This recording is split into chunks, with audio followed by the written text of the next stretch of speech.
welcome back again. We have some very interesting topics to discuss today. It seems that the Redevelopment Authority was quite interesting, and I thank John Clancher for recording it and posting it online, and we took some clips from him. So we're going to have to go to one of his clips and take a look at what the chairman of the Redevelopment Authority had to say of the recent shooting. That chairman is the Johnstown's very own Mark Pascarella. So let's watch that clip. Okay, I'm going to make a comment here, and then I think maybe some other folks want to make a comment. But first of all, I want to offer a moment of silence for the 4 women injured in the shooting early Sunday morning at the new nightclub at the West End. Could we please have a moment of silence?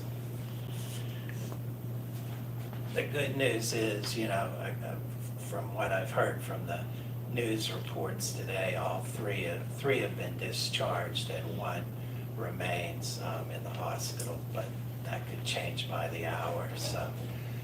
So here's my statement. While the new nightclub is not featuring exotic dancers, nor has a business plan to feature exotic dancers, Sunday mass shooting brings back a flashback from 2 summers ago when a young man, Caleb Bepler, was fatally shot outside Liquid Currency, a bar that had hosted exotic dancers and seen several shootings within the year. Ironically, it was almost 2 years to the day of the incident that occurred Sunday morning. We must do better to protect our neighborhoods from harmful secondary effects of these adult businesses. When cities fail reasonably to regulate nightclubs and exotic dancers, crime increases, property values decrease, and nearby shopping and commercial activities suffer.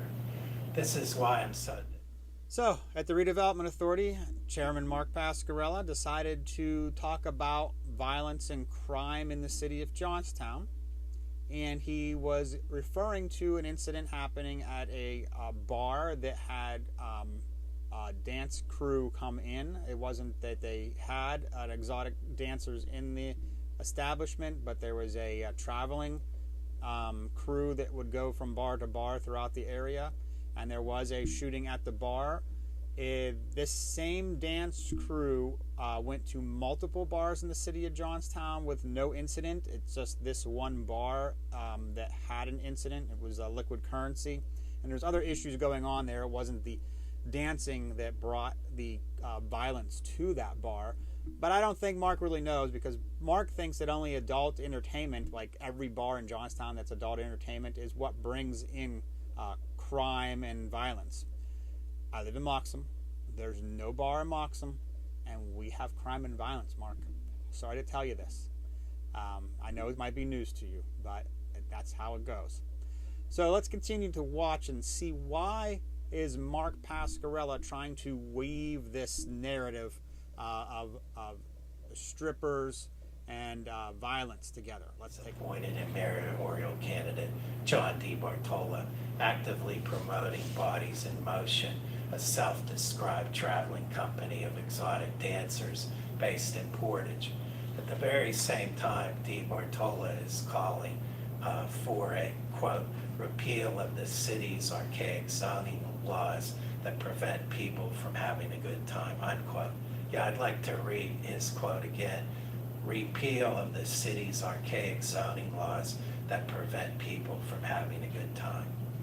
Mr. DiBartolo certainly has a First Amendment right to promote exotic dancers, even if his preferred traveling stripper company, Bodies of Motion, is apparently owned by a man sentenced in 2012 in federal court for running fencing operation in Portage called Steals and Deals. I bet you didn't see that coming. Mark Pascarella is using this to try to trash John DiBartolo because he's running for mayor. That's shocking, isn't it? Not really. But what did he have to say?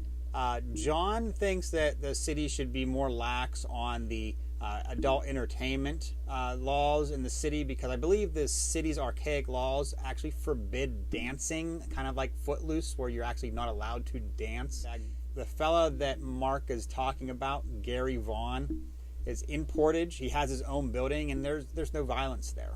We went to visit him, and we did support him because he's a businessman, and it's run very cleanly. So, just very interesting that Mark, especially with things that are going on in the news, would bring up convicted felons, and also the danger of being involved with those kind of people. When just recently in the news, he was his executive director or co-executive director of Vision 25, Quan Britt, who went to federal prison for selling crack at a playground, I believe, is now in the news for stealing tickets intended for children, and he's on for Hope for Johnstown and Vision 2025. They're getting in trouble. Well, Vision 25 isn't, but the Hope for Johnstown is. But I think, Mark, you hired Quan Britt selling crack at a playground. That's bad. I mean, the Gary guy was fencing and stolen things. Not so bad when you go and you're selling drugs at a playground to children. And now he's getting indicted for stealing children, free tickets that were intended for disabled and poor children. He's stealing them and scalping them. Mark, come on. Pot called kettle? I mean, that's not even pot called kettle. That's like 10 times worse. But let's take a look at some of that. Hold on. Let's go to the... Quan Britt, the executive director of the nonprofit Hope for Johnstown, was in Sharpsburg today to face a judge after detectives say he was involved in a fraudulent ticketing scheme. Only Channel 11 was there to question him. Do you realize that you're accused of stealing from kids? I'm told you're the ringleader of all this. According to investigators, Britt, 6 other people, and 2 organizations are accused of taking free tickets from a local nonprofit called Tickets for Kids. So that's current news that in Pittsburgh of Mark's hire for Vision 25, and then the Hope for Johnstown, Quan Britt, for stealing tickets intended for children. And Mark is going to talk about somebody who is running a legitimate business that is clean and has no violent things happening where it's at. And he's talking poorly about that person. So let's get back to the meeting, and let's see what else Mark has to say. Speaking as a Johnstown taxpayer and property owner, and again, I'm only speaking, I'm not speaking for these good people, I'm only speaking for myself. I will always work to protect neighborhoods from the harmful secondary effects of adult businesses as we work to revitalize our city. And here's part of the problem that we have in the city of Johnstown. Mark and his people, they take care of their own. They spend millions of dollars, tens of millions or more, on their pet projects, Main Street, train stations, Central Parks. But then we have an issue where there's violence in our city, and they don't take care of the people, the neighborhoods, the communities. We're forgotten. So here's an excerpt from a Facebook post from the owner of the establishment that the shooting was at the other night. And she says, I sat with the chief Thursday. I requested for a police presence prior to opening. They told me they do not have the manpower. They only have 7 patrol cars. I tried my very best to take extra precautions. I hired a team of 6 security officers. No weapons were allowed inside, not even vapes. So she took the precautions and she asked for extra police protection. And the city said they don't have it. And I don't fault them. They don't have it, probably. We don't have the money. We don't have the resources. Why are we not spending money where we need it? Why are we not spending money on more police presence? Why are we spending $8 million on a Central Park and $2 million on plans for the architect for that park instead of buying patrol cars, hiring more officers, fixing the public safety building? Why are we not doing those things? Because that's not their priority. Their priority is a nice, pretty park where the people from the hill can come down and sit on the weekend. But they're not taking care of the residents. And then when something happens, they want to blame the residents for it, about how this business owner, which he's a nice person, that she's a business owner. She's an entrepreneur. She started a business. Whether you like that kind of business or not, you know what? That's really not your business if you like it or not, because there's a lot of things that we're not all going to like, but we have to work together. And it's a decent business, and in this town, decent businesses can thrive, but you have to have the police protection, and you have to have the infrastructure to support and also drive out the bad element. And we have a lot of bad element here, and it's not her fault that they're here. It's not. We've made mistakes as our government to bring those people here. There's a multitude of things we can get into, and we don't have enough time. We can do that another time. But our government has brought in bad element and continues to. And we don't have good element coming in and buying homes and getting jobs because there's not jobs and housing for the good element to come in and push out the bad. So let's not demonize people, entrepreneurs, the people who are going to change this town. Let's not demonize those people. Let's support them. Let's support them with police and security. Friendly, safe, clean. That's our motto. We're not any of those things anymore. Let's support our people with those things instead of, $20 million Main Street project in Central Park. We don't need that. We need friendly, safe, and clean. Let's get that together.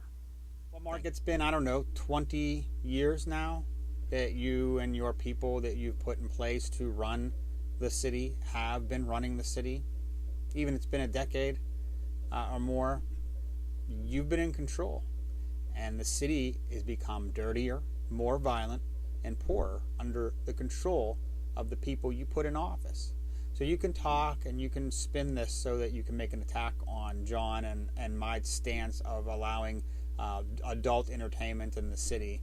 Of course, it's not a free-for-all as long as everything's controlled, which in the most case it is. But you're being an opportunist here, and you're taking a tragedy and then you're targeting people for their opinions. And that's fine if that's what you want to do. But remember, you're in control. You had complete government control of the city of Johnstown and more.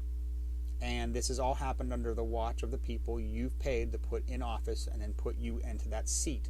And you can say that you're speaking just on your behalf as a taxpayer. But you are sitting in the chair of the chairman of the Redevelopment Authority. The Redevelopment Authority for the city of Johnstown, of which you don't redevelop the city. You're not really doing your job as the Redevelopment Authority chairman. You cherry pick properties and you help out your friends at the Redevelopment Authority. You are not doing anything for the people of the city of Johnstown, I being one of those people, while you live on the hill and you pretend that you care, which in reality, all you're doing is taking care of yourself and your friends.